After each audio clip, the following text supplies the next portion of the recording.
चलें जी। आज जो है फातिमा, लेट्स स्टार्ट। जो जब आ जाएगी निमरा तो देन ही विल ज्वाइन, और हम जो है क्लास तो रिकॉर्ड हो ही रही है, फिर वो रिकॉर्डिंग वगैरह देख लेगी। जी सर, ठीक है। आप हाँ चले तो। नबीला नबीला को मैसेज में मतलब कि वो अपनी ईमेल सेंड कर दे, ताकि यूट्यूब से अगर सर रिकॉर्डिंग भेजते हैं तो वो फिर आप उसको उस पर आप ही एक्सेस हो सके। चलें, वो तो क्लास के एंड में आप जो है ना उनसे कलेक्ट कर लीजिएगा। तो आज जो है हम स्टार्ट करेंगे इसका टेक्निकल, और बेसिकली जो टेक्निकल इसका आगाज़ जब हो रहा है, तो जैसा कि मैं थोड़ा सा रिव्यू करूँगा कल का टॉपिक। जो कल का टॉपिक था वो था डिमांड एंड सप्लाई का, कि डिमांड एंड सप्लाई की बेस पे जैसे प्राइस जो है वो फ्लक्चुएट करती है। तो वो अभी तक सबके माइंड में है ना, उसकी मतलब अंडरस्टैंडिंग बिल्डअप हो चुकी है ना आपके माइंड में। जी सर। चलें ठीक है, दैट्स वेल एंड गुड है। बस उसी की बेस पे जो है ना आज का एक हम टेक्निकल कुछ चीज़ें हैं उनको हम स्टार्ट करेंगे।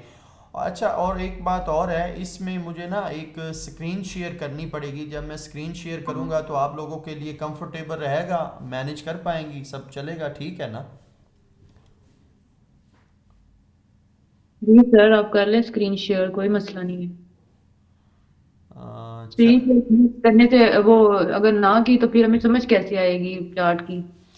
हाँ वो तो है ना, ऑब्वियसली वो एक मतलब इम्पॉर्टेंट है कि आगे ज़ाहिर है जितने भी सब्जेक्ट चलेंगे, जितने भी हमारे टॉपिक चलेंगे, उसमें हमें स्क्रीन शेयर में ही उनको लेके चलना है, उनमें समझाना पड़ेगा प्रैक्टिकली। तो मतलब हाँ। थ्योरेटिकली अभी चीज़ें कम होंगी, प्रैक्टिकली हम थोड़ा उनको ज़्यादा डीपली देखेंगे, और प्रैक्टिकली देखेंगे ही तो हमारी अंडरस्टैंडिंग बिल्डअप होगी।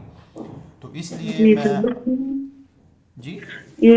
मैं ये कह रही थी कि ना जितनी भी गर्ल्स ले रही है ना, तो वो बस ना मोबाइल को एक जगह पे रख दें। अगर आप उसको उठाएंगी ना तो स्क्रीन शेयर वो आपको शो नहीं होगी, फिर सिग्नल इशू बन जाता है। अब उस आपने ना मोबाइल को रख दिया ना, आपने टच नहीं करना, आप उसको बस ऊपर से देखते रहिए, वो ऑटोमेटिकली ना आपकी सिग्नल खुद ही स्क्रीन शेयर हो जाएगी, आप देखते रहे। सिग्नल का मसला नहीं बनता है ऐसे। Okay ma'am, clear. चलिए ठीक।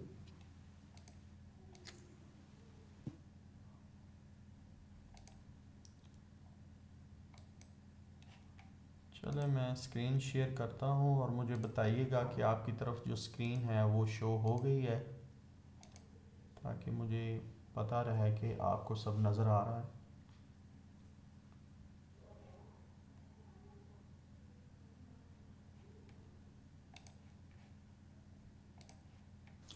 जी सर, हो गई है शो। जी सर, जी हो रही है शो। अच्छा चलें ठीक है, दैट्स वेल एंड गुड है अगर आपके पास शो हो गई है। तो अभी जो स्क्रीन है उसमें जो चीज़ आपको नज़र आ रही है, ये बेसिकली उसी चीज़ पे बिल्ड है जो हमने कल पढ़ा था डिमांड एंड सप्लाई के हवाले से। ठीक है ना? ये उसी कॉन्सेप्ट पे ये जो एक चीज़ फॉर्मेट हो रही है ना, फॉर्मेशन इसकी जो बन रही है, ये जो चीज़ आपके सामने बन रही है, ये उसी उसके पीछे वही मैकेनिज़्म है। तो ये बेसिकली चीज़ बन क्या रही है, ये चीज़ है क्या? Anybody can tell me, have a knowledge before or no? Absolutely clean, बताइएगा मुझे अगर किसी को पता हो इसके बारे में।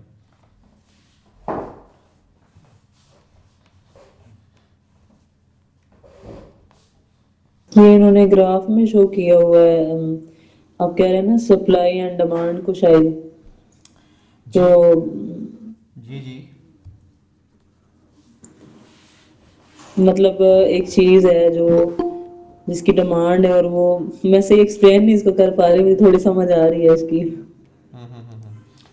चलें कोई बात नहीं, मैं इसको आपको समझाता हूँ, कोई इशू नहीं है। अच्छा, इसकी ये जो चीज़ बन रही है ना, ये बेसिकली एक प्राइस है, प्राइस को लेके ये चीज़ बिल्डअप हो रही है, ठीक है। लेकिन इसकी जो शक्ल है, इसकी शक्ल पे हम थोड़ा आज डिस्कशन करेंगे कि जैसा कि आप देखें जो ये चीज़ें बन रही हैं उसमें कुछ रेड कलर है, कुछ ग्रीन कलर है। मैं इसको थोड़ा जूम करता हूँ ताकि आपको क्लियर नज़र आए। जी अभी ठीक है। जी सर। अच्छा, अभी देखें कि ये आपके सामने जो है ना रेड और ग्रीन कलर्स की ये जो बन रही हैं इनको कैंडल्स कहते हैं। इसका बेसिकली नाम है कैंडल स्टिक।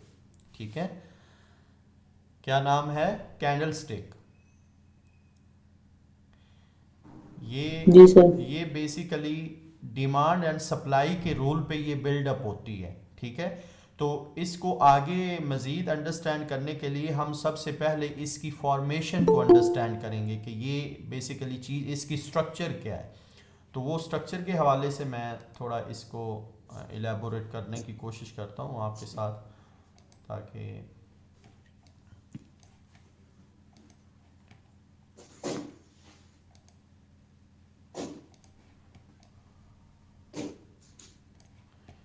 ये देखें ये बेसिकली बनती कैसे है। ये देख,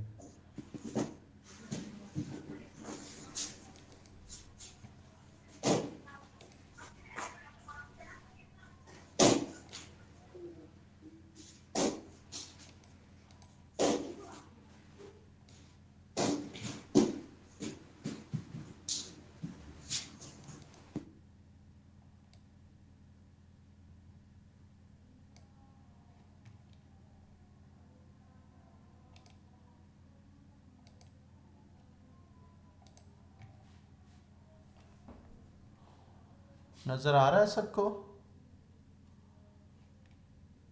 जी सर। जी सर, आ रहा है। चलें ठीक है।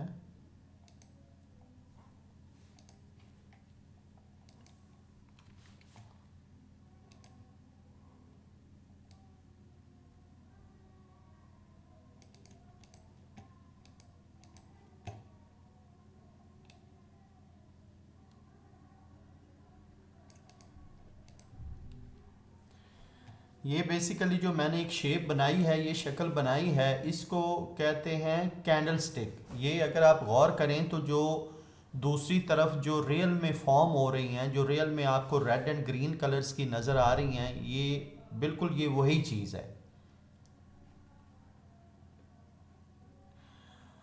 ठीक है, फ़र्क सिर्फ इतना है कि ये थोड़ी मैंने साइज़ में बड़ी बनाई है, या मतलब इसको मैंने इसलिए यहाँ पे ड्रॉ किया है ताकि मैं इसके आपको स्ट्रक्चर समझा सकूँ कि बेसिकली इसकी स्ट्रक्चर क्या है। तो इसकी जो स्ट्रक्चर है, अब मैं ये जो इसकी यहाँ से लेके ये यहाँ तक ये जो बॉडी है, ये यहाँ से लेके ये यहाँ तक ये सारी बॉडी है इसकी। सर स्क्रीन नहीं नजर आ रही, नजर नहीं आ रहा, अब है। अच्छा, ये मेरी आवाज़ आ रही ना? मेरी आवाज़ तो आ रही ना क्लियर? जी सर, आ रही है। अच्छा ठीक है। हाँ जी। ये जो मैंने चीज़ बनाई है, अब देखें ये इसकी बॉडी है जो मैंने ग्रीन कलर में दी हुई है, ये इसकी बॉडी है। ये बॉडी का ये जो है ये बॉटम है, ये बॉडी का टॉप है। ठीक है, और ये जो ऊपर मैंने इसको एक लाइन लगाई है, इसको बोलते हैं विक, अपर विक। और ये जो मैंने नीचे एक लाइन लगाई है, इसको बोलते हैं लोअर विक। ठीक है, upper wick, body candle body, और उसके बाद ये है लोअर विक। ठीक है, अब मैं इसके बकायदा जो है यहाँ पे जो ये हिस्सा है इसका, ये इसको बोलते हैं हम, मैं मेंशन कर देता हूँ, इसको हम बोलेंगे कैंडल बॉडी। ठीक है, इसको मैं थोड़ा बड़ा कर देता हूँ, ये वाला। ठीक है, ये है कैंडल बॉडी। अच्छा, और उसके बाद जो है ये जो ऊपर निकली हुई है इसकी, इसको हम कहते हैं अपर विक। ये जो लाइन मैंने लगाई है ना ऊपर कैंडल के टॉप पे, इसको हम बोलते हैं अपर विक। अपर विक, या इसको दूसरा इसका नाम होता है कैंडल शैडो। ठीक है, अपर विक भी बोलते हैं, कैंडल शैडो भी बोलते हैं। लेकिन जब हम कैंडल शैडो बोलेंगे तो उसके साथ लाजमी अपर भी यूज़ करेंगे, अपर कैंडल शैडो या लोअर कैंडल शैडो। ठीक है, इसी तरह अगर ये अपर का है तो ये लोअर का होगा उसी तरह, ये विक होगी। ठीक है, इसको हम क्या कहेंगे, इसको हम कहेंगे लोअर विक।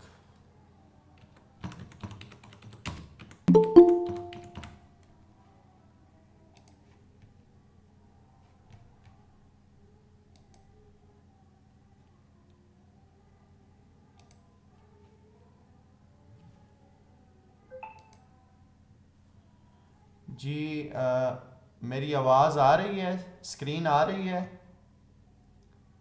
जी सर, आ रही है आपकी आवाज़। ठीक है, स्क्रीन पे ये नज़र आ रही है? जी सर, आ रही है। ठीक है।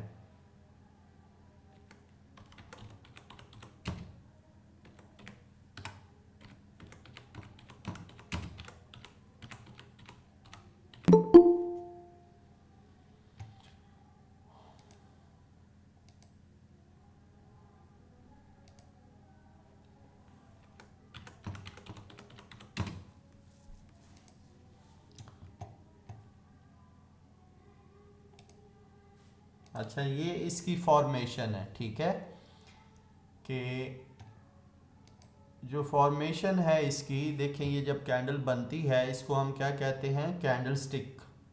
ठीक है, और इस कैंडल स्टिक की जो स्ट्रक्चर है वो ऐसी होती है कि जहाँ पे बॉडी होती है, जो एक फील्ड होती है जो वाइट शक्ल में होती है, ये इसकी बॉडी होती है, और जो ऊपर एक बारीक सी लाइन निकलती है और नीचे एक बारीक सी लाइन निकलती है किसी भी कैंडल की, उस ऊपर वाली को अपर विक या अपर कैंडल शैडो बोलते हैं, या नीचे वाली को लोअर विक या लोअर कैंडल शैडो बोलते हैं। यहां तक किसी को समझ ना आई हो, पूछ सकता है।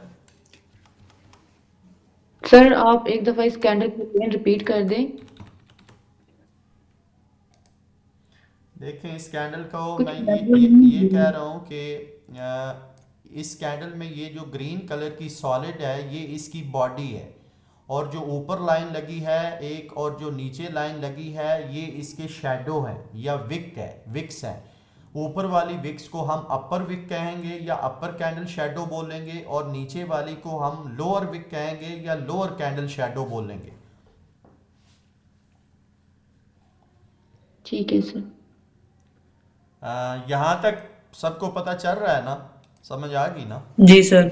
जी जी। सर। मैं बार बार क्यों पूछ रहा हूँ कि that is the main core point of whole work, जो हमने आगे लेके चलना है उसकी ये बुनियाद है, उसकी ये बेसिक है। प्राइस को अंडरस्टैंडिंग करने के लिए इसको समझना इंतहाई ज़रूरी है। इसलिए मैंने कल भी कहा था कि हमारा हर टॉपिक अगले टॉपिक से रिलेट करेगा। ठीक है ना, हम पिछला टॉपिक बिल्डअप करेंगे तो अगले टॉपिक की हमें अंडरस्टैंडिंग बिल्डअप होती जाएगी। तो इसीलिए ये एक बेसिक चीज़ है, और इसी पे ही आगे सारी प्राइसेस डिसाइड होती हैं, हर चीज़ इसी के हिसाब से फॉर्म होती है। तो इसके हवाले से आपने कोई भी कन्फ्यूजन हो कोई भी किसी हवाले से, तो आपने बार बार पूछना है, कोई मसला नहीं है। तो अब ये जो कैंडल के हवाले से मैंने बताया है, इसकी मैंने आपको शक्ल बना के दिखाई है कि भाई ये इस तरह से है। अब ये है इसकी स्ट्रक्चरल फॉर्म, यानी स्ट्रक्चर के हिसाब से इसके नाम है।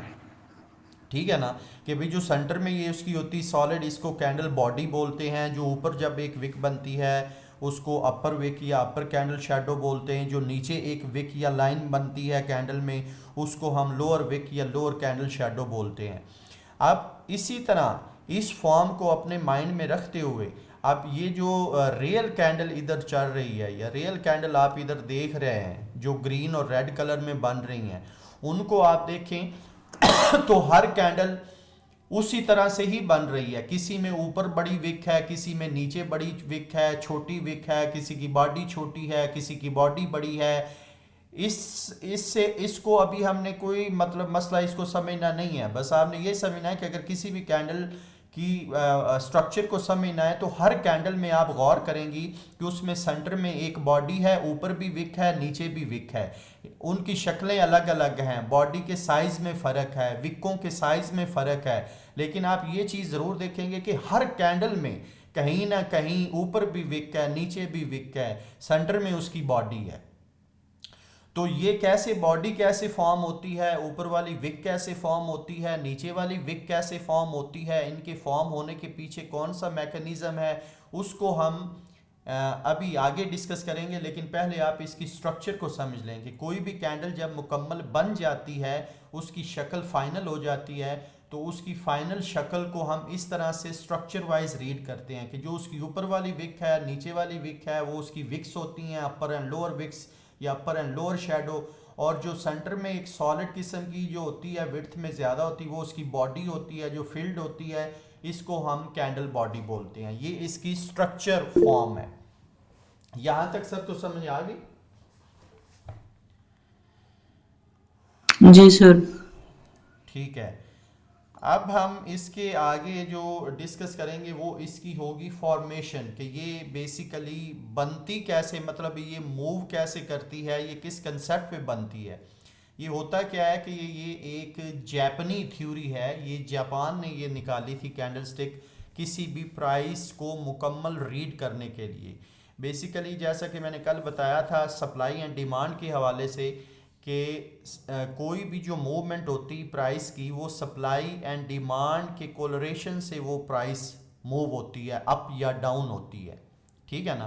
तो इस चार्ट में जब कोई भी कैंडल, अगर मैं इस चार्ट का ना मैं एक टाइम फ्रेम चेंज करता हूँ, थोड़ा शॉर्ट टाइम फ्रेम करता हूँ ताकि कैंडल जल्दी जल्दी बने और आप उसको लाइव देखें और आपको फिर समझ आएगी कि कैंडल कैसे बनती है जब कैंडल स्टार्ट होती है। तो ये देखें यहाँ पे ना एक कैंडल अभी स्टार्ट हुई है। जब ये कैंडल स्टार्ट हुई है तो आप देखें कि इस जहाँ से ये स्टार्ट हुई है इसने ऊपर जाना शुरू किया, ऊपर जाके फिर देखें अब ये थोड़ी नीचे आई है, ऊपर इसकी विक बनी है, अभी ये कैंडल स्टिल ऑन गोइंग है, अभी ये कैंडल फाइनल नहीं हुई। जब ये फाइनल कंप्लीट हो जाएगी तो फिर इसकी एक प्रॉपर फाइनल शक्ल हमारे सामने आएगी। अभी ये ऑन गोइंग है, इसकी बिल्डिंग ऑन गोइंग है, अभी ये बिल्ड हो रही है, अभी ये बन रही है। तो इसके बनने में जो टाइम अभी बाकी है वो इधर अगर आप राइट साइड में देखें तो राइट साइड में इसका काउंट डाउन टाइम चल रहा है 17 सेकंड, 16, 15 सेकंड, यानी ये इतने सेकंड इसके मुकम्मल होने में रह गए हैं। तो जब ये सेकंड ख़त्म हो जाएंगे तो ये कैंडल यहाँ पे जहाँ पे भी होगी ये क्लोज हो जाएगी और उसके बाद अगली कैंडल स्टार्ट हो जाएगी। अभी देखिएगा ये कैंडल क्लोज होगी, अभी क्लोज हुई, अगली कैंडल ओपन होगी, ओपन टू स्टार्ट, अभी अगली कैंडल फॉर्म होगी, ठीक है। अब उसका भी 1 मिनट है, 1 मिनट में वो प्राइस कभी ऊपर कभी नीचे, ये जो कैंडल का चलना है ये बेसिकली प्राइस है। फर्क सिर्फ ये है कि जो प्राइस है आपकी वो एक कैंडल की शक्ल में आपके सामने मूव हो रही है। मिसाल के तौर पर अगर हम प्राइस के बढ़ने और घटने को हम वैसे आम जिंदगी में तो हम फिगर में मेजर करते हैं कि अगर आप एक दिन गए बाज़ार से कोई चीज़ लेने तो वो आपको 10 रुपए की, या दूसरे दिन गए तो आपको वो 15 रुपए की मिलेगी। तो ये जो डिजिट्स हैं इससे हमें पता चला कि यार कल 10 रुपए की थी आज 15 की, तो ये तो 5 रुपीज़ महंगी हो गई है, यानी प्राइस ऊपर चली गई है, प्राइस इसकी बढ़ गई है। लेकिन अगर वही चीज़ 10 रुपए की थी और अगले दिन आप जाते हैं तो वो आपको 5 की मिलेगी, तो आप based on digits, based on figure आपको ये पता चल जाएगा कि आज इसकी प्राइस कम हुई है, प्राइस नीचे चली गई है। अब वो प्राइस को तो हम मेजर कर रहे हैं डिजिट सर ये जी जी जी जी बोलिए।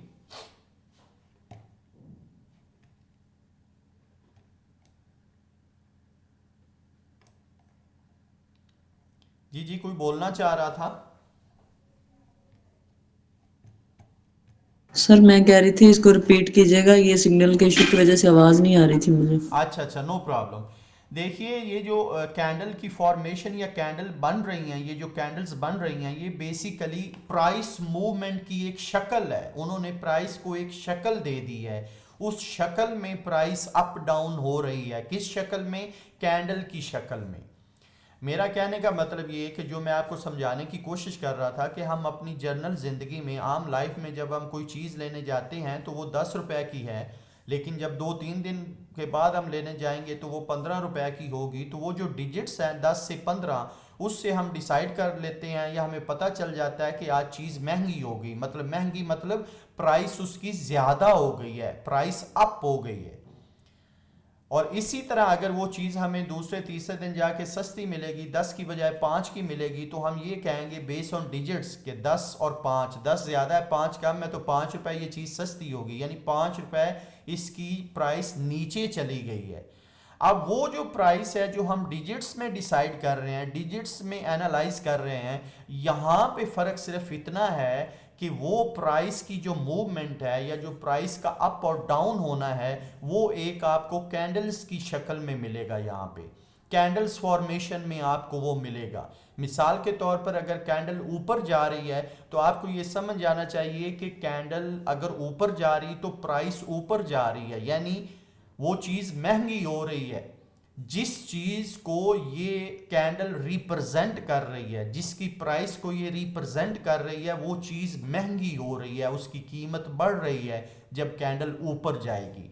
और जब कैंडल नीचे आएगी तो फिर हम ये कहेंगे कि जिस इंस्ट्रूमेंट या जिस चीज़ की प्राइस को ये कैंडल रिप्रेजेंट कर रही है उसकी प्राइस नीचे आ रही है, वो सस्ती हो रही है, नीचे आ रही है। यहां तक समझ आई? जी सर। जी sir. Anybody have any question यहां तक? सर इसको अगर हम नो सप्लाई सर। एंड डिमांड में देखें तो इसमें फिर कैसे एक्सप्लेन करेंगे? फातिमा, वो एक जो प्राइस मूवमेंट है, प्राइस का जो कंसेप्ट है, इसके बैक एंड पे जो काम करता है उसकी तरफ हम चलेंगे। आप जस्ट वेट करें, थोड़ा पेशेंस रखें, पहले उनको कैंडल की स्ट्रक्चर और उसके हवाले से मुझे क्लैरिफाई करने दें, फिर आगे हम चलेंगे, कोई चीज़ छोड़ेंगे नहीं, डोंट वरी। ठीक है सर। यहाँ तक किसी को समझ आ गई? मतलब हर एक को आ गई समझ? मैं आगे चलूँ? जी सर, आगे। ठीक है। अब ये जो कैंडल्स का अप और डाउन जाना है, ये जाहिर बात है जिस चीज़ की प्राइस के लिए, जिस चीज़ को ये रिप्रेजेंट कर रही, उसके लिए इन कैंडल्स का अप और डाउन जाना प्राइस का अप और डाउन जाने के मुतरादिफ है।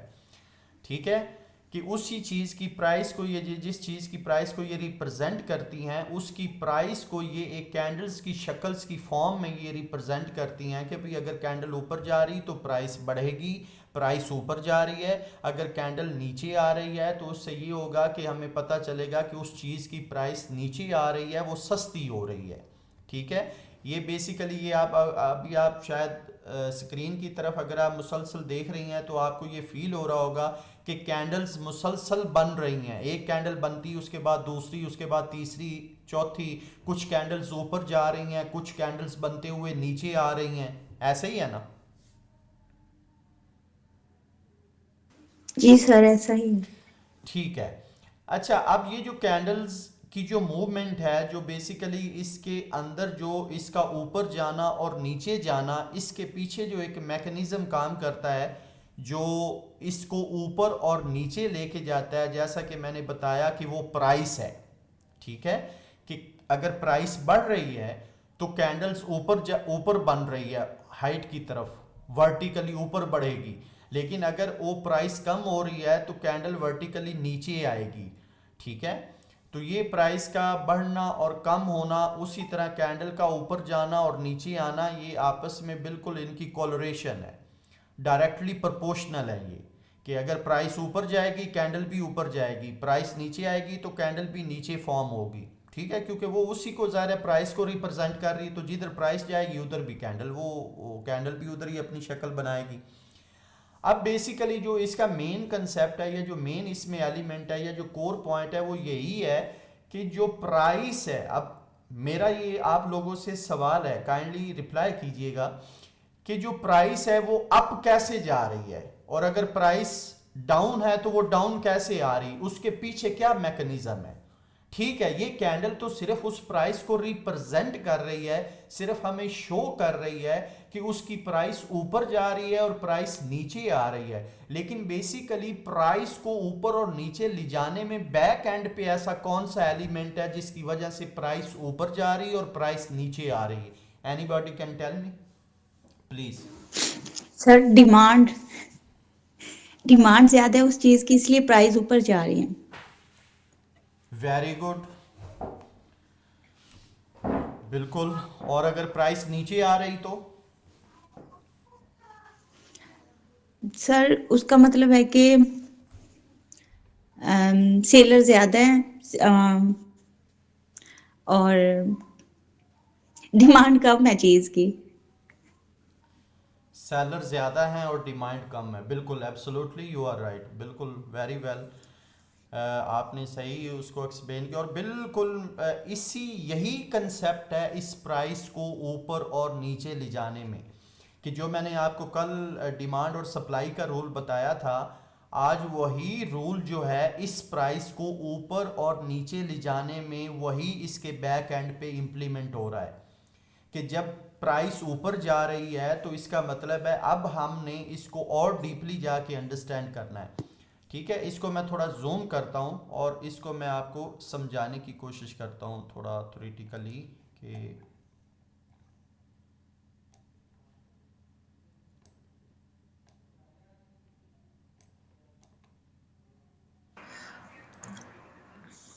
ठीक है, इतना जूम काफ़ी सबको क्लियर आ रहा है नज़र?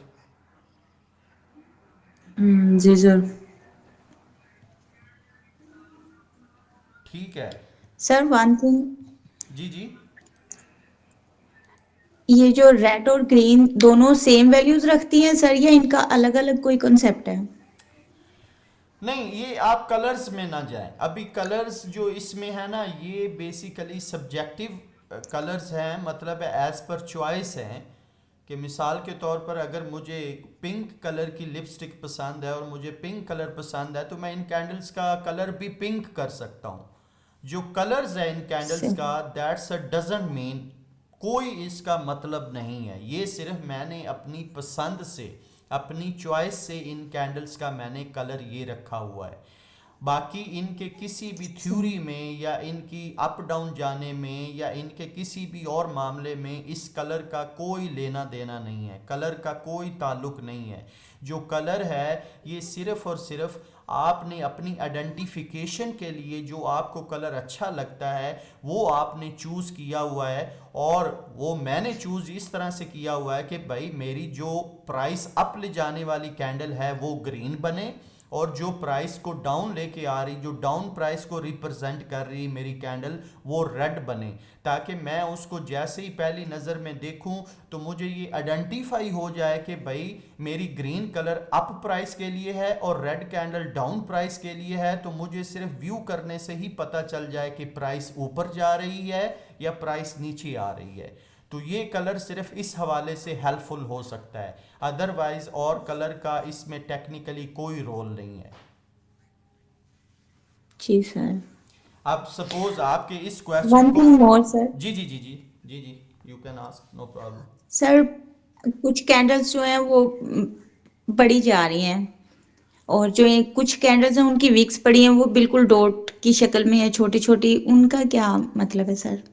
जी बिल्कुल, ये जो कैंडल्स हैं आप देखेंगे कि हर कैंडल यूनिक है, कोई भी कैंडल किसी कैंडल से मैच नहीं हो रही, किसी भी हवाले से, ना विक्स के हवाले से ना बॉडी के हवाले से, हर कैंडल अपनी एक यूनिक आइडेंटिफिकेशन रख के बन रही है। ठीक है, अब ये जो कैंडल्स जी का सर। जो साइज़ है या ये यूनिक क्यों बन रही हैं, इसको हम ये बेस ऑन किसी दूसरे कंसेप्ट पे बेस है, पहले मुझे उसको डिस्कस कर लेने दे, फिर आपकी इधर आपकी ऑटोमेटिकली अंडरस्टैंडिंग बन जाएगी कि ये जो इनके डिफरेंट साइजेस हैं ये क्यों हैं, ये कैसे बन रहे हैं या इनका मतलब क्या है। उससे पहले मैं कुछ चीज़ें डिस्कस करूँगा, उन पे काइंडली फोकस कीजिएगा। तो जी सर। तो मैं ये इस पे कमेंट्री करने वाला था कि ये कैंडल फॉर्म कैसे होती है। पहले मैं इसमें ना इस पे थोड़ी कमेंट्री इसलिए करूँगा ताकि आपको ये अंडरस्टैंडिंग बन सके कि जब सप्लाई एंड डिमांड का रूल यहाँ पे इम्प्लीमेंट होता है तो कैंडल कैसे फॉर्म होती है या कैंडल कैसे रिएक्ट करती है या कैंडल ऊपर या नीचे जाती है।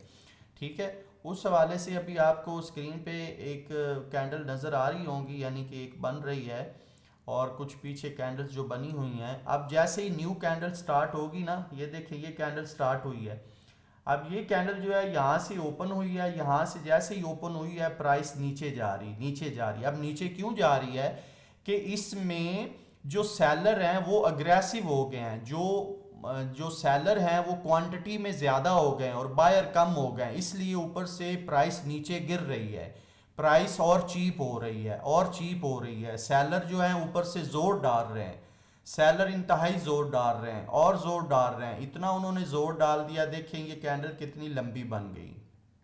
ठीक है, अब इसका मतलब ये है कि इस कैंडल में सेलर बहुत अग्रेसिव हैं। सेलर ने ऊपर से इतना जोर लगाया है कि वो कैंडल्स को या प्राइस को नीचे लेके आ गए हैं। बेसिकली कैंडल इज उस प्राइस के मुतरादिफ है ना, अगर हम प्राइस बोलेंगे या कैंडल बोलेंगे तो एक ही बात है। ठीक है, अब जो है सेलर मतलब ये सर कि आप ये कह रहे हैं कि सप्लाई जो है वो ज़्यादा है और जो डिमांड करने वाले लोग हैं वो कम है। एग्जैक्टली तो सप्लाई बिल्कुल बिल्कुल सप्लाई ज़्यादा होने की वजह से जो कीमतें हैं वो कम हो रही हैं, कम हो मतलब रही जो हैं। लेने वाले लोग हैं वो कम है। जी बिल्कुल, और बेचने वाले ज़्यादा हैं। सही हो। ठीक है ना, तो इसी वजह से इस कैंडल ने जी हमें ये प्रॉपर प्रूफ करके दिया है कि जहां से ये ओपन हुई है वहां से जो माल बेचने वाले हैं वो क्वांटिटी में यहाँ पे ज़्यादा इंटर हुए हैं, उन्होंने माल ज़्यादा बेचा है, आगे ख़रीदने वाले कम थे, इसीलिए प्राइस ने नीचे गिरना शुरू किया है। और फाइनली जब कैंडल का टाइम ख़त्म हुआ है तो वो नीचे क्लोज हुई है, जिससे हमें पता चला है कि इस कैंडल में सेलर अग्रेसिव थे, सेलर डोमिनेंट थे, इसीलिए इस कैंडल में प्राइस नीचे गिराई गई है, नीचे गिरी है। सेलर के ज़्यादा होने की वजह से, सप्लाई ज़्यादा होने की वजह से, जब सप्लाई ज़्यादा हुई तो उसकी प्राइस चीप हो गई, जब प्राइस सस्ती हो गई तो वो ज़ाहिर बात है ऑब्वियसली प्राइस नीचे गिरी। सस्ता होना मतलब है नीचे गिरना, तो वो प्राइस को नीचे ऑटोमेटिकली गिरी सेलर के ज़्यादा होने की वजह से और बायर के कम होने की वजह से। अब अगर हम अगली कैंडल को पकड़ें तो अगली कैंडल में आप देखें कि वो कैंडल जब पिछली कैंडल जहाँ पे क्लोज हुई उसी लेवल पे वो कैंडल ओपन होती है, ये इसका रूल है।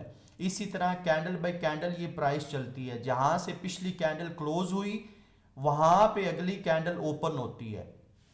ठीक है, इसके अंदर जो बेसिकली कैंडल को अप और डाउन ले जाने का जो पीछे मैकेनिज्म काम कर रहा है वो यही सप्लाई एंड डिमांड वाला मैकेनिज्म काम कर रहा है जो मैंने अभी आपको बयान किया है। अब अगर ये ग्रीन कैंडल आप देखें तो इसमें देखें, इसमें अब बायर अग्रेसिव हो गए हैं।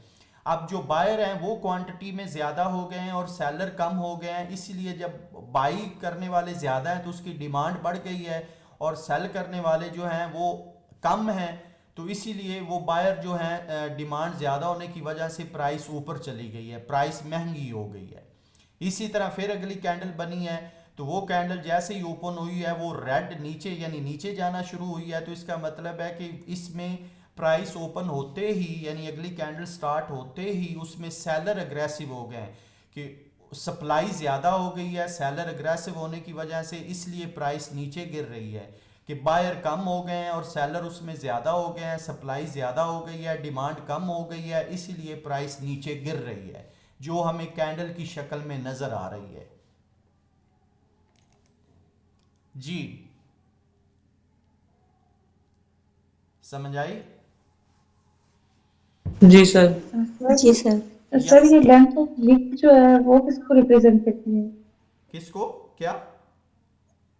ये एक वीक जिसको आप कहते हैं ना कि अपर वीक, लोअर वीक और कैंडल साइज, तो आपने कहा बाद में रिप्रेजेंट करेंगे, तो ये जो जी लेंथ जी ऑफ वीक जी है ये जी किस जी चीज को जी जी रिप्रेजेंट जी करती अभी है? अभी अभी मैं उसी तरफ जा रहा हूँ। अभी जो नेक्स्ट मेरी कन्वर्सेशन है वो बिल्कुल इसी चीज़ को लेके, क्योंकि इसका पूरा कंसेप्ट आपके माइंड में जब स्ट्रक्चर और इसका पूरा कंसेप्ट बढ़ेगा और उसके बाद आप सप्लाई एंड डिमांड का रूल इस पे फॉलो अप्लाई करेंगी तो आपके पास फिर मेरा नहीं ख्याल कोई क्वेश्चन बचेगा और इसको मज़ीद कुछ कन्फ्यूज़न के लिए या समझने के लिए।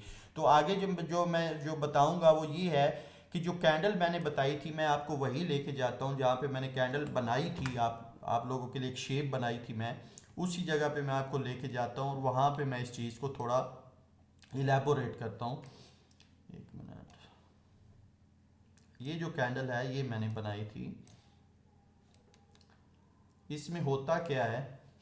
अच्छा, इस कैंडल को थोड़ा और ज़्यादा डिस्क्राइब करने से पहले मैं आपको बता दूं कि अगर आप मेरी स्क्रीन देख रहे हों तो मेरी स्क्रीन के ऊपर जो है ना ये टाइम फ्रेम्स हैं, जैसे ये देखें आप टॉप पे, ये 1 मिनट है, ये 5 मिनट है, ये 15 मिनट है, ये 1 आवर है, ये 4 आवर है। मेरा कर्सर नज़र आ रहा है? जी सर, जी आ रहा है। Top of the screen. जी जी सर। जी जी बिल्कुल, टॉप ऑफ द स्क्रीन ये टाइम फ्रेम है। अच्छा, इसमें मैं जो टाइम फ्रेम सेलेक्ट करूंगा ना, नीचे उसी टाइम फ्रेम के रिलेटेड मेरी कैंडल्स ओपन होंगी। अब ये जो टाइम फ्रेम मेरे पास चल रहा है, ये आप देखें तो ये देखें यहाँ लगा हुआ है गोल्ड स्पॉट $5 ऑंडा, यानी 5 का मतलब है 5 मिनट। ठीक है, ये देखिए चेंज इंटरवल। इसको मैं अगर 15 मिनट करूंगा तो अब जो मेरे सामने ये जो कैंडल्स आएंगी या कैंडल ये जो फॉर्म्स हो रही हैं, इसकी कंप्लीशन टाइमिंग 15 मिनट है। इसी तरह अगर मैं 1 आवर करूंगा तो अब जो कैंडल्स मेरे पास ओपन होंगी, इस कैंडल्स की कंप्लीशन टाइमिंग 1 आवर है, यानी हर कैंडल 1 घंटे पे मुहित है। हर कैंडल्स का टाइम ड्यूरेशन 1 आवर है। तो इसी तरह से मैं अगर 4 आवर सेलेक्ट करूंगा तो यहाँ पे आपके सामने जो भी कैंडल्स बनी हुई नजर आएंगी वो सारी 4 आवर टाइम फ्रेम पे मुकम्मल हुई हैं, यानी हर कैंडल को मुकम्मल होने के लिए 4 घंटे लगे हैं। तो इसी तरह मैं ऊपर से जो टाइम फ्रेम सेलेक्ट करूंगा और नीचे जो कैंडल्स ओपन होंगी, जो प्राइस नीचे आएगी कैंडल्स की शक्ल में, तो उस हिसाब से हर कैंडल उसी टाइम फ्रेम की होगी। अगर मैंने अभी 15 मिनट का वाला निकाला हुआ है तो इसका मतलब है इस प्राइस में जितनी कैंडल्स बनी हैं, हर कैंडल को मुकम्मल होने के लिए 15 मिनट का टाइम लगा है। इसी तरह 5 मिनट, इसी तरह 1 मिनट।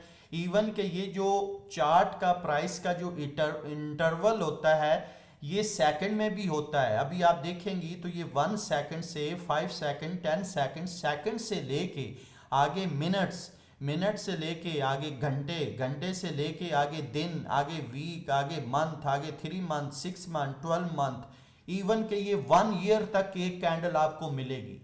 तो जो टाइम फ्रेम आप सेलेक्ट करेंगे उसी टाइम फ्रेम के हिसाब से उस कैंडल का कंप्लीशन टाइमिंग होगी। अब ये इन टाइम फ्रेम्स का क्या रोल है, ये ऐसा क्यों है, इस पे हम आगे जाके डिस्कस करेंगे। ये अभी मैंने इसलिए बताया है ताकि आप लोग कंफ्यूज ना हो, थोड़ा आपको हाव भाव हो जाए टाइम फ्रेम की भी। ठीक है, कोई किसी का क्वेश्चन यहाँ पे? सर आपने ये जी जी जो टाइम इंटरवल सेट किया हुआ है, ये मतलब इसका प्राइस और जो मतलब प्राइस के साथ भी कनेक्शन है कि इतने टाइम के बाद प्राइस बढ़ जाएगी, इतने मिनट के नहीं बाद जो नहीं कम हो नहीं जाएगी, या नहीं नहीं वैसे नहीं आप हमें नहीं समझाने नहीं के लिए ये बिल वो बिल दिखा रहे हैं पूरा बिल ग्राफ? बिल्कुल नहीं। टाइम फ्रेम्स का प्राइस के साथ कोई ताल्लुक नहीं है।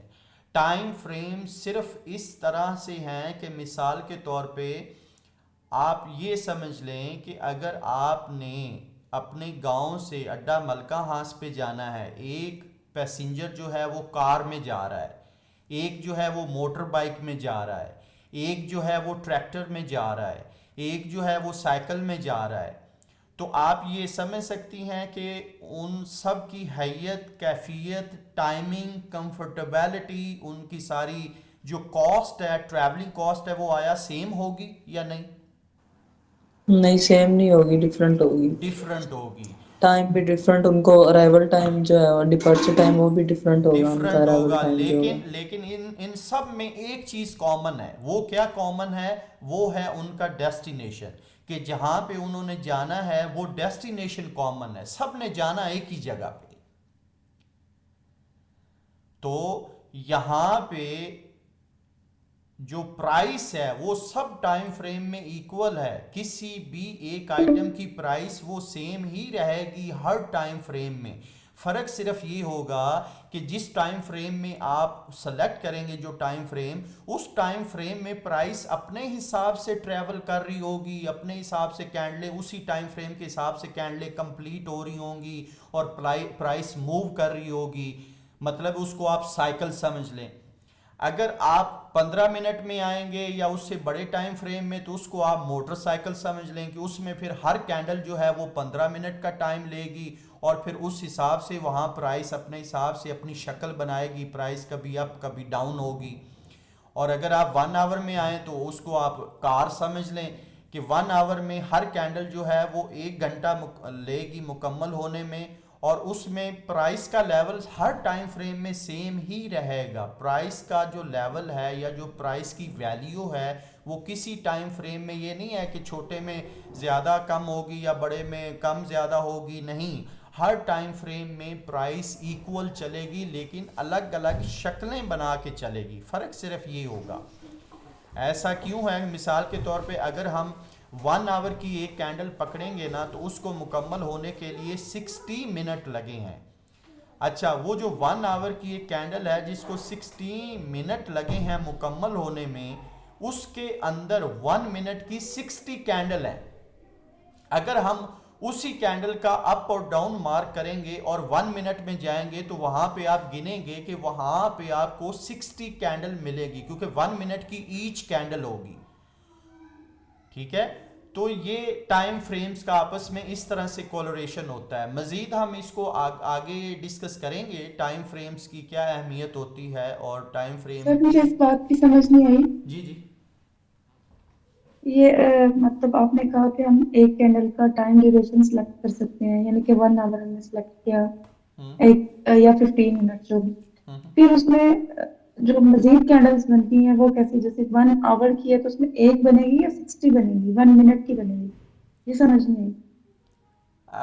नहीं, ये ना बेसिकली अगर हम इसमें और ज़्यादा डीपली जाएंगे ना, मैं इसको आपके क्वेश्चन को यहाँ होल्ड रखता हूँ। पहले मुझे ना ये जो कैंडल्स है इसके हवाले से कुछ थोड़ा और आपको इन्फॉर्मेशन देनी है, क्योंकि मैं चाहता हूँ कि जब आपके पास ये कैंडल्स की मुकम्मल इन्फॉर्मेशन आए तो फिर हम इस बेस पे आगे चलें, जो दूसरे टॉपिक्स हैं उनको आगे आगे बढ़ाएं।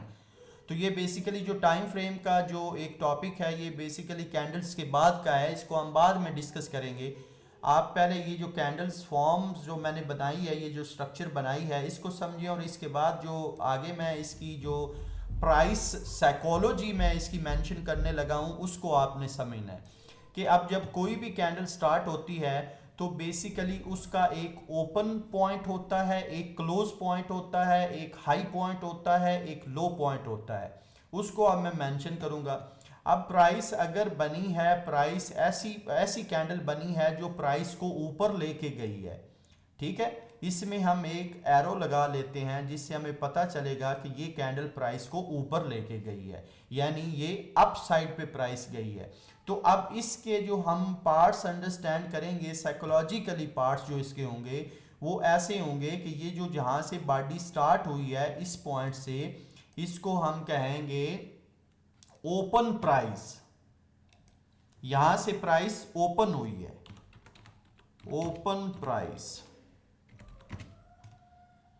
ठीक है, इस जगह से जहां से बॉडी इसकी नीचे से स्टार्ट हुई है, ठीक है, और जहां पे बॉडी इसकी ऊपर एंड हुई है, ऊपर मैं क्यों कह रहा हूं कि ये ऊपर जाने वाली कैंडल है जो प्राइस को ऊपर लेके गई है, जिसने ये शो किया है कि प्राइस ऊपर गई है, तो जाहिर है ऊपर जाने वाली जो कैंडल है उसकी हमेशा ओपन प्राइस नीचे होगी, और ये जो बॉडी है जहां पे बॉडी क्लोज होगी इसको हम कहेंगे क्लोज प्राइस,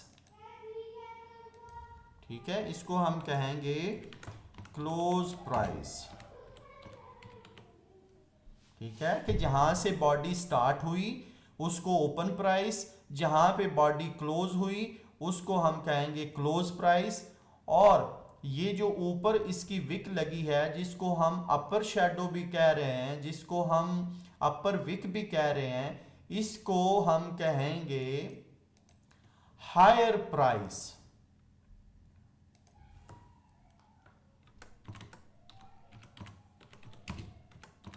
हायर प्राइस। और जो इस कैंडल्स के नीचे बॉडी लगी है, ये वाली बॉडी के नीचे जो विक लगी है उसको हम कहेंगे लोअर प्राइस, लोअर प्राइस।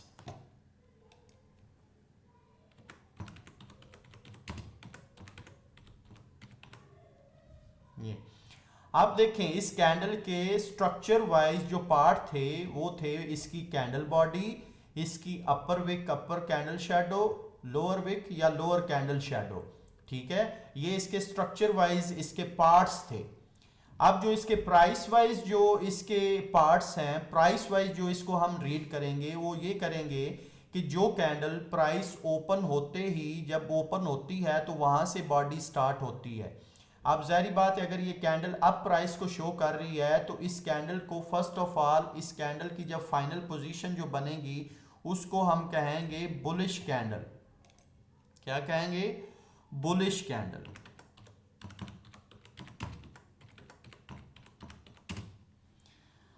अब ये जो बुलिश कैंडल है, ये बेसिकली ये बुलिश क्या है?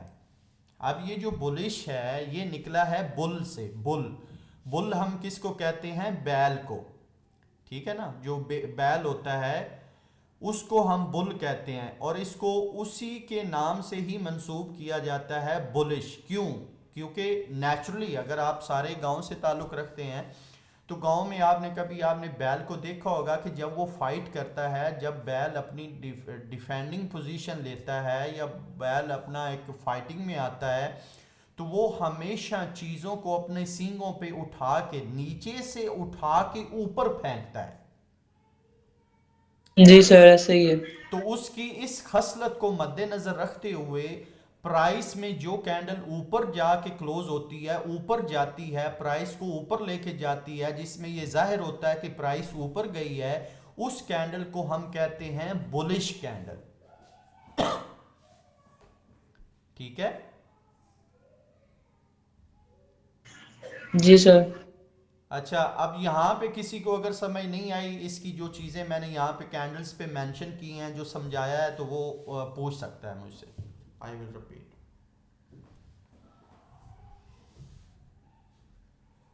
सर आपने नीचे लिखा ओपन प्राइस, जहाँ से कैंडल स्टार्ट हो रही है बनना, जी जी। ओ इससे क्या मुराद है? ओपन प्राइस मतलब यहाँ से, मतलब यहाँ पे लो प्राइस है और ये ऊपर जाएगी तो ये यानी क्लोजिंग में चली जाएगी और इसकी जो प्राइस है वो हाई हो जाएगी। ऐसे रिलेट किया आपने इन दोनों टर्म्स को? अच्छा, इसको अब अगर आप गौर करें तो इसके ये जो इधर, अगर आप ये ग्रीन कैंडल पकड़ लें, ये जो ग्रीन जिस पे मेरा हैंड है, ये कर्सर हैंड है, इसको कहें तो ये एक बुलिश कैंडल है, यानी बिल्कुल इसी के सिमिलर है कि प्राइस यहाँ पे ओपन हुई है बॉटम से। अब इसकी प्राइस यहाँ से ओपन क्यों हुई है? क्वेश्चन इज दैट कि इसकी ओपन प्राइस हमने कैसे कंसीडर की कि यहाँ से ओपन हुई है? क्योंकि अगर आप गौर करें तो पिछली कैंडल क्लोज कहाँ से हुई, क्लोज कहाँ पे हुई है? यहाँ पे, क्योंकि इस कैंडल ने प्राइस को नीचे गिराया है, प्राइस नीचे आई है, नीचे आते आते ये यहाँ पे क्लोज हो गई। तो जाहिर है जो पिछली कैंडल जहाँ पे क्लोज हुई है वहीं से अगली कैंडल स्टार्ट होगी, उसकी बॉडी या वो उसका स्टार्टिंग पॉइंट वही होगा जिसका पिछली कैंडल का जो क्लोजिंग पॉइंट होगा, अगली कैंडल का वो स्टार्टिंग पॉइंट होगा, यानी ओपन पॉइंट होगा, यानी ओपन प्राइस होगी। यानी जिस पिछली कैंडल की जहां पे क्लोज प्राइस हुई है वहीं से अगली कैंडल की ओपन प्राइस होगी। और वो कैंडल डिसाइड कैसे होगी कि वो कैंडल कौन सी बनी? जब वो कैंडल मुकम्मल कंप्लीट हो जाएगी, उसकी कंप्लीशन के बाद उस कैंडल का हमें पूरा पता चल जाएगा कि ये कैंडल प्राइस को नीचे ले जाने वाली बनी है या प्राइस को ऊपर ले जाने वाली बनी है। अगर आप ये ग्रीन कैंडल देखें तो जहां पे ये पिछली कैंडल क्लोज हुई रेड, उसके क्लोजिंग पॉइंट से, क्लोज प्राइस से अगली कैंडल जो है उसकी प्राइस ओपन हुई है, ओपनिंग प्राइस यहाँ पे हुई, तो कैंडल ऊपर प्राइस ले गई। यहाँ पे बायर अग्रेसिव थे, सेलर वीक थे, तो कैंडल जो है उसने रिजल्ट शो किया कि buyers are winner, demand is too much high, इसलिए जो प्राइस है नीचे ओपन हुई थी, ऊपर जाके यहाँ बॉडी उसकी क्लोज हुई। तो इसका मतलब है प्राइस अगर यहाँ ओपन हुई थी, ऊपर क्लोज हुई, तो एक कॉमन सेंस है कि इसका मतलब है प्राइस ऊपर गई। और जब प्राइस जो कैंडल प्राइस को ऊपर ले जाएगी उसको हम कहेंगे बुलिश कैंडल।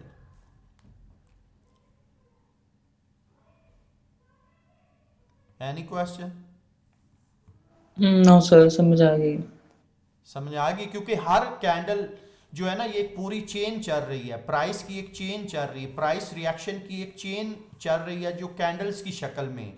हमेशा जब एक कैंडल कंप्लीट होती है तो वो कैंडल जहाँ पे क्लोज होती है वहीं से अगली कैंडल ओपन होती है, और जब वो कैंडल ओपन होती है तो फिर वो कैंडल मुकम्मल होने के बाद हमें पता चलता है कि जहाँ से वो ओपन हुई थी वहाँ से वो प्राइस नीचे ला के क्लोज हुई है या उस ओपन प्राइस से प्राइस ऊपर जाके क्लोज हुई है। अगर ऊपर जाके क्लोज हुई है तो इस मतलब प्राइस को वो अप लेके गई है, अगर अप लेके गई है तो इसका मतलब है वो बुलिश कैंडल है।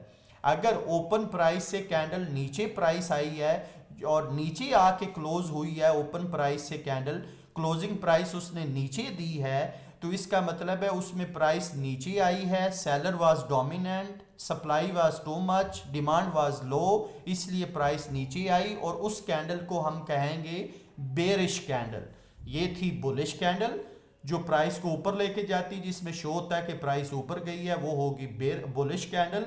और जो कैंडल प्राइस को नीचे लाएगी उसको हम कहेंगे बेरिश कैंडल। अब जो बेरिश कैंडल है वो बेसिकली उसका क्या मीनिंग है, बेरिश निकला है बियर से, बियर मतलब रीच। अब रीच में एक नेचुरली जो खसलत है वो बेसिकली ये है कि जैसे बैल है वो चीज़ों को डिफेंड या डिफेंस या फाइट जो करता है तो वो चीज़ों को नीचे से अपने सींगों पे उठा के ऊपर फेंकता है, लेकिन जो बियर है उसकी जो एक नेचुरल हैबिट है जो कुदरत ने उसको दी है कि वो अपने डिफेंस और फाइटिंग के लिए चीज़ों को पकड़ के ऊपर से नीचे फेंकता है, अपने मुंह में लेके ऊपर उछालेगा, ऊपर से उछाल के उसको नीचे जमीन पे दे मारेगा। ठीक है, तो इसी वजह से उसकी इस खसलत की वजह से जो कैंडल प्राइस के नीचे आने को रिप्रेजेंट करेगी उसको हम कहेंगे बेरिश कैंडल, और जो प्राइस को ऊपर ले जाने के लिए रिप्रेजेंट करेगी प्राइस को उसको हम कहेंगे बुलिश कैंडल। अच्छा, और जो कैंडल, हर कैंडल जो होती है उसकी एक ओपन प्राइस है, एक क्लोज प्राइस है, एक हायर प्राइस है, एक लो प्राइस है। अब इस पे मैं थोड़ी डिस्कशन करूंगा कि ये जो कैंडल की जो लोअर प्राइस नीचे बनी है वो कैसे बनी है, और ऊपर जो विक बनी है हायर प्राइस की वो विक कैसे बनी, यानी ये विक कैसे फॉर्म होती हैं कैंडल में। अगर यहाँ तक मैंने जितना समझाया है उस कॉन्सेप्ट के हिसाब से कोई मुझे बता सकता है कि ये विक जो ऊपर बनी है हायर प्राइस और लोअर प्राइस ये कैसे मतलब है बिल्डअप हुई है।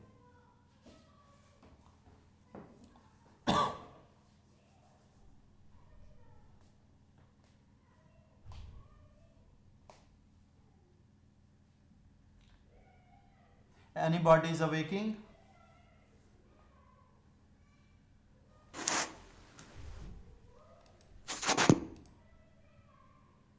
सर आपका क्वेश्चन क्या था? मेरा क्वेश्चन ये था कि अब मुझे कोई बता सकता है जो चीज़ें हमने डिस्कस की हैं उसमें से किसी को ये अंडरस्टैंडिंग बिल्डअप हो गई है कि कोई ये बता सके मुझे कि जो कैंडल्स की जो विक बनी है, ऊपर विक और नीचे वाली जो विक है यानी higher price and lower price, ये कैसे फॉर्म हुई हैं, कैसे बनी हैं, ये इनमें क्या मैकेनिज्म है।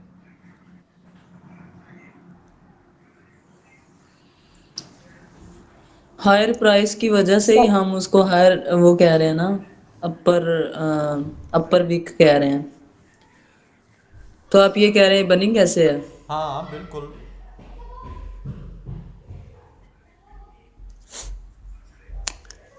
सर मैंने यही पूछना था लेकिन मैं वेट कर रही थी कि शायद आप इसको डिफाइन करेंगे। चले नो प्रॉब्लम, ऑब्वियसली मैं तो डिफाइन करूंगा, लेकिन मैंने सोचा कि आपसे भी पूछ लूं, कोई मसला लेकिन नहीं कि आप सारे जो जाग रहे हैं ना। मेरे माइंड में आया सर, जो मेरे माइंड में आया ना, आई थिंक जहाँ पे क्लोज प्राइस हुई है ना हमारी हम्म, और हाई प्राइस है, इसका मतलब शायद ये हो सकता है कि यहाँ इसकी प्राइस और ज्यादा आगे जा सकती है या जा जाएंगी।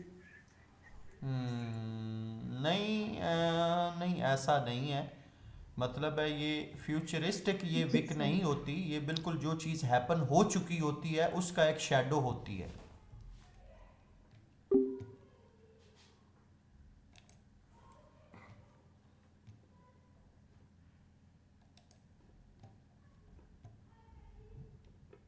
नहीं है, निम्रा है, फातिमा जी मैम सर, नहीं है। आवाज ही नहीं आई मेरे को, और मैंने भी कही। चलें ठीक है। अच्छा, ये जो शैडो इसका जो विक है ना, विक की बेसिकली ये कंसेप्ट है कि मैं आपको एक लाइव कैंडल फॉर्म होते हुए पहले दिखाता हूँ कि आप जो एक लाइव कैंडल जो जब फॉर्म होती है तो उस पर आपने एक गौर करना है कि वो जहाँ से ओपन हो रही है, ओपन होते ही वो कैसे रिएक्ट करती है, कैसे बिल्डअप होती है, कैसे फॉर्म होती है, ये थोड़ा आपने गौर से देखना है। मैं आपको एक कैंडल पे लेके चलता हूँ, उस कैंडल को आपने ये देखना है। उसको थोड़ा मैं जूम भी करूँगा इंशाल्लाह। लेट्स सी, मैं 1 मिनट की करता हूँ ताकि 1 मिनट की कैंडल जो है वो 1 मिनट में पूरी एक बिल्डअप हो जाती है, तो हमें सिर्फ 1 मिनट चाहिए उसको ऑब्ज़र्व करने के लिए।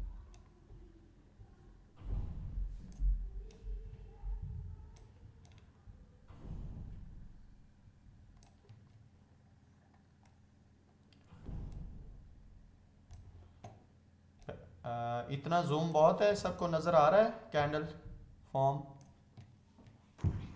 जी सर।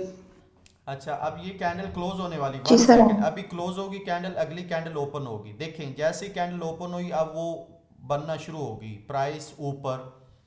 देखें प्राइस कैसे मूव करेगी, कभी अप कभी डाउन, कभी नीचे कभी ऊपर, कभी, अब देखें अब प्राइस नीचे आना शुरू हो गई।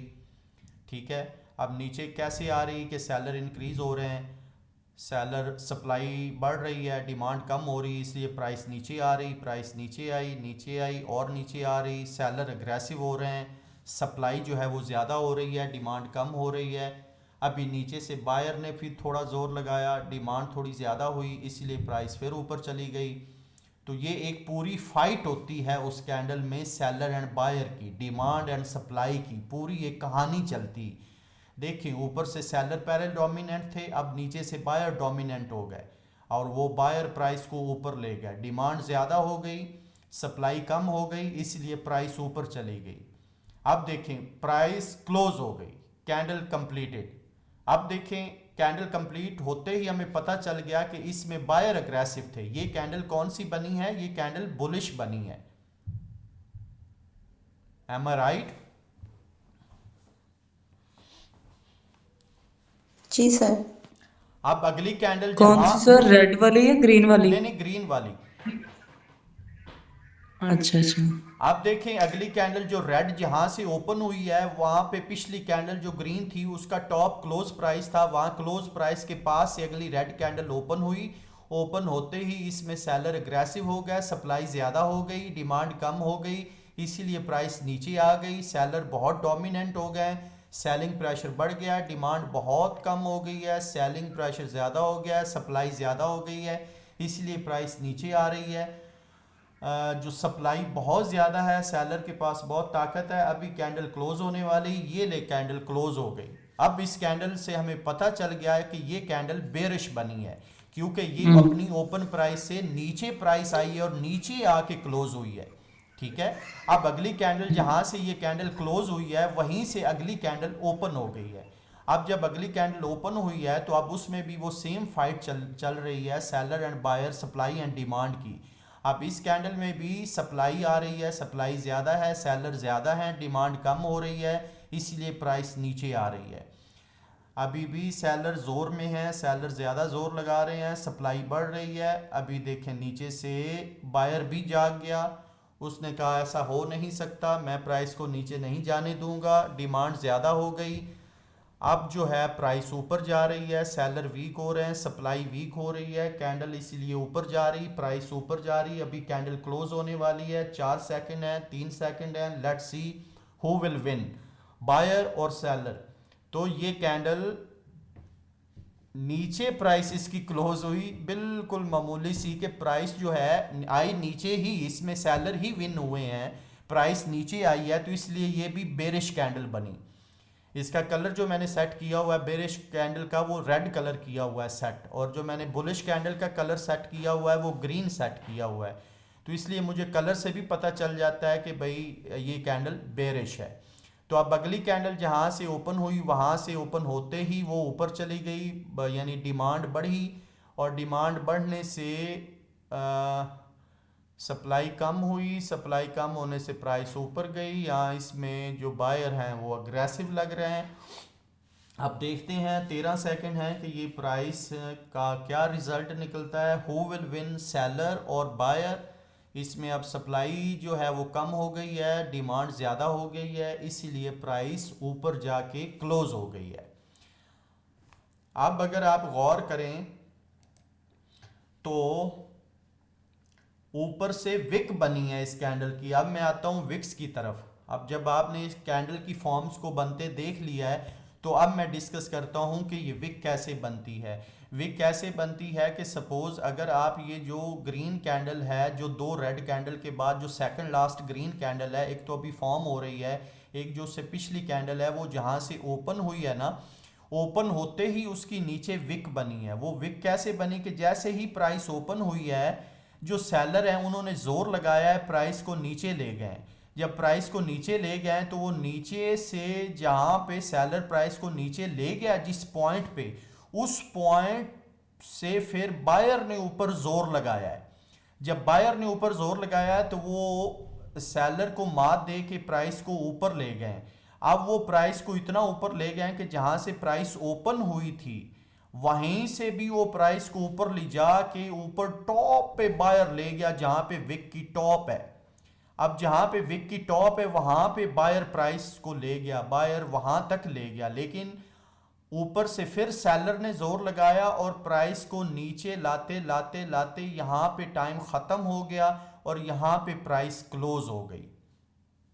तो इसका मतलब ये कि जो विक होती है, विक में पहले जो कैंडल जिसका डिसीजन हुआ होता है, अगर कैंडल का बुलिश डिसीजन हुआ है कि वो कैंडल बुलिश बनी है, तो इसका मतलब है ऊपर से जो विक बनी है वो जो बायर थे वो प्राइस को फुल और टॉप ऑफ द विक पे प्राइस को लेके गए थे, लेकिन सेलर ने ऊपर से प्राइस को नीचे धकेल दिया और प्राइस को धकेलते धकेलते फिर भी बायर ने प्राइस को अपनी ओपन प्राइस से ऊपर क्लोज करवाया, इसीलिए वो कैंडल बुलिश बनी। और ऊपर से जो विक बनी वो सेलिंग प्रेशर बिल्ट हुआ था, लेकिन प्राइस जो है वो तो टॉप ऑफ द विक तक ले गए ना बायर, तो इसीलिए उसको हायर प्राइस पॉइंट बोलेंगे कि प्राइस हाई जो हाई टच किया है वो टॉप ऑफ द विक को विक तक किया है।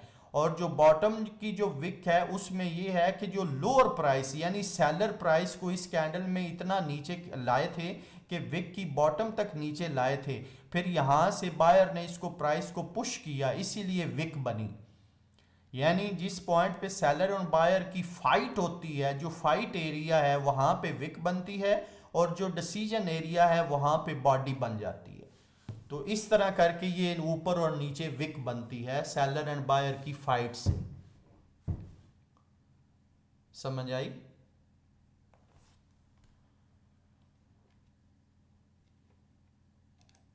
जी सर, आ रही है। किसी का कोई क्वेश्चन?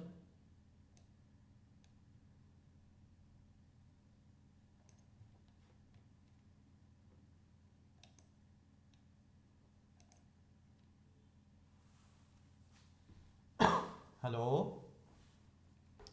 जी सर। समझ आ गई? जी सर। हाँ जी जी सर, सर। यहां तक किसी का क्वेश्चन कोई? No sir. ठीक है, तो आज हमारा यहाँ पे टॉपिक जो है हम इसको क्लोज करेंगे और कल जो है ना हम इसके अपोजिट में जो बेरिश कैंडल है उसको थोड़ा स्टडी करेंगे, उसको थोड़ा देखेंगे। चीज़ सेम ही है, सिर्फ ये जो सारा कंसेप्ट है ये अपोजिट हो जाएगा। जो कैंडल की ओपन प्राइस है वो कैंडल की क्लोजिंग प्राइस बन जाएगी और जो कैंडल की क्लोजिंग है वो उसकी ओपन प्राइस बन जाएगी, और जो अपर है वो उस हिसाब से अपर ही रहेगी और जो लोअर है वो लोअर ही रहेगी, बॉडी बॉडी ही रहेगी। तो सिर्फ जो बेरिश कैंडल है जो प्राइस को नीचे लेके आती है, ज़ाहिरी बात है उसकी ओपन प्राइस ऊपर होती है, इसीलिए तो वो नीचे आती है, नीचे आके क्लोज प्राइस करती है। जबकि जो बुलिश कैंडल है वो उसके अपोजिट होती है, वो नीचे से ओपन होती है, प्राइस को ऊपर जाके क्लोज करती है, इसीलिए वो बुलिश होती है। तो इसलिए उसकी ओपन प्राइस नीचे होती है, क्लोज प्राइस ऊपर होती है। जबकि जो बेरिश कैंडल है वो ऊपर ओपन होती है और नीचे आके प्राइस को क्लोज करती है, इसीलिए जो बेरिश कैंडल है उसकी ओपन प्राइस ऊपर होती है और क्लोज प्राइस नीचे होती है। बस ये फ़र्क है। बाकी और कोई फ़र्क नहीं है, बाकी सारी चीज़ें सेम है, सप्लाई डिमांड उसमें फ़ाइट हर चीज़ वो सब इक्वल है दोनों कैंडल में। सिर्फ उनकी जो ओपन प्राइस और क्लोज प्राइस जो है उसका जो एक थोड़ा फ़र्क होता है कि वो अपोजिट होती है। हैव एनी क्वेश्चन, आप पूछ सकते हैं, किसी के अगर माइंड में कोई सवाल है तो I will repeat, otherwise we will close today class. तो फिर सुबह जो है हम इसी टॉपिक को लेके आगे चलेंगे इंशाल्लाह।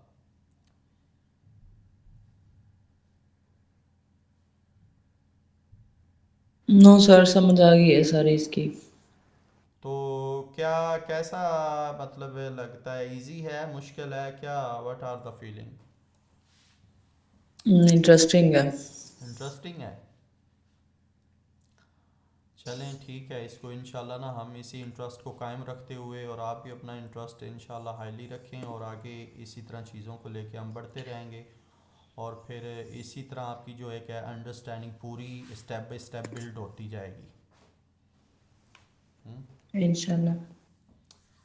चलें फिर ठीक है, अगर आपका इंशाल्लाह। किसी का कोई सवाल नहीं है, सब क्लियर हैं तो दैट्स वेल एंड गुड।